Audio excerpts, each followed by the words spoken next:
What's up, y'all? I'm Lady, and today I am here with another book talk. In this book talk, I am going to discuss Conjure Women by Afia Atakora. I believe is how we pronounce her last name.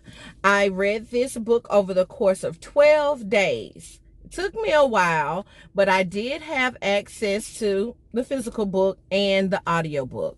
The narration was just okay.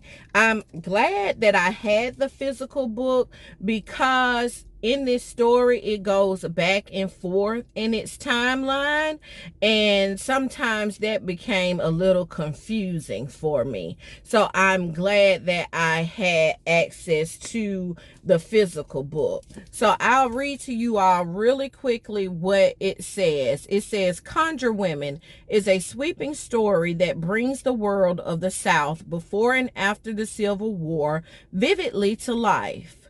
Spanning generations, it explores the lives of three unforgettable women: Miss Maybelle, a wise healer, her precocious and observant daughter, Rue, who is reluctant to follow in her mother's footsteps as a midwife, and their master's daughter, Verena.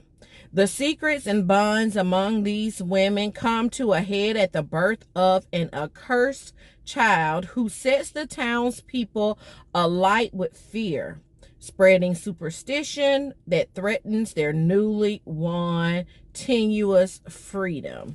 So this book takes place in 1860s and 70s. And what I think the author did best with her writing was describing the feeling in which the enslaved people felt once they became free. I think she captured the unknown of freedom that these people must have faced once they became free. And I never really thought about that or had that part explored, but I imagine there must have been fear when it came to freedom. And then this being a part where Jim Crow hasn't really latched on yet. So you have these people in this community now living and trying to survive and understand life outside of slavery. I almost DNF'd this book. About 150 pages into this one, I found myself, questioning, do I really want to finish this? Do I even care about what's going to happen to the characters? And I pushed forward thanks to the audiobook.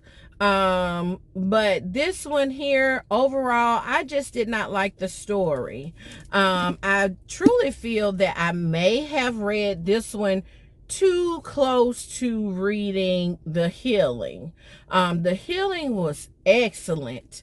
And with this one, her writing is excellent, but it's just something, there was no connect. There was nothing that made me feel for Rue, who was the main character. Miss Maybelle, I may have wanted more of her story. And then for Verena, I just found myself not, really caring.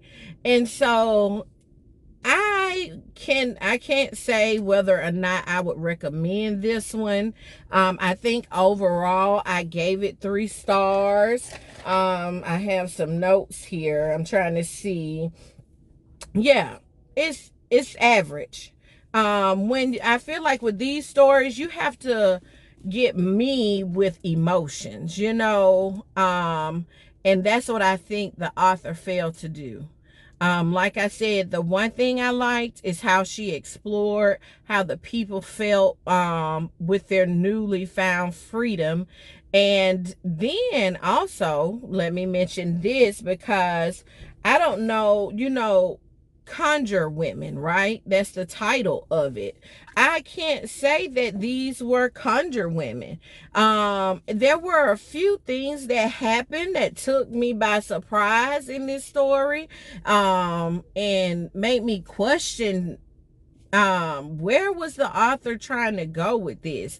There was one part where I thought, like, okay, so the conjuring part, we're gonna have some magical realism to take place or something, and one thing happened that I won't share. Uh yeah, I won't share that part because I don't want to spoil, but one thing happened and I was like, well, what is this? So is it really magic going on, or what? So overall, this one was a no for me. I say pick it up if it sounds good to you, but overall it was a no. So after I finished Conjure Women, I then read Light Skinned Gone to Waste. So in my next video, you will hear me talk about this one here. And so that is it for me in this video. I am Lady, and I will see you all in my next one. Bye, y'all.